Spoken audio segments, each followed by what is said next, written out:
Per noi l'obiettivo è indurre le persone, convincere le persone che il vaccino oggi è l'unica arma che ci aiuta e ci consente di battere il virus.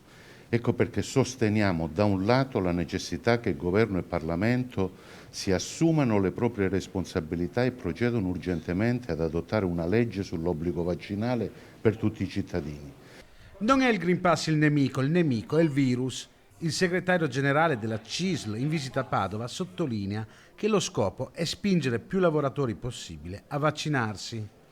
Obiettivo che si raggiunge solo di concerto con tutte le parti sociali. Le iniziative di singole imprese di escludere lavoratori vanno rigettate, dice Sbarra. Che sono controproducenti perché alimentano un clima di tensione e di contrapposizione nei luoghi di lavoro che oggi non serve.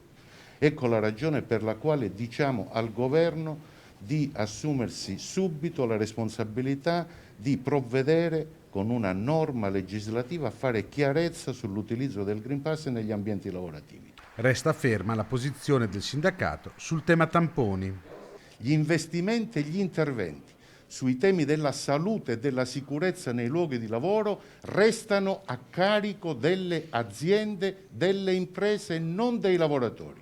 Il Governo ha dichiarato lo stato di emergenza sanitaria sino al 31 dicembre, si trovino le giuste soluzioni per garantire la gratuità dei tamponi ai lavoratori perché, ripeto, abbiamo tanti lavoratori fragili, tanti lavoratori esentati.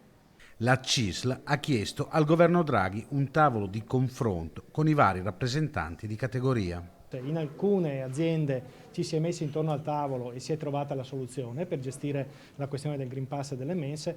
In altre aziende, tante purtroppo in Veneto, abbiamo assistito a iniziative unilaterali che hanno avuto l'unico risultato di creare conflittualità difficili da gestire nei posti di lavoro.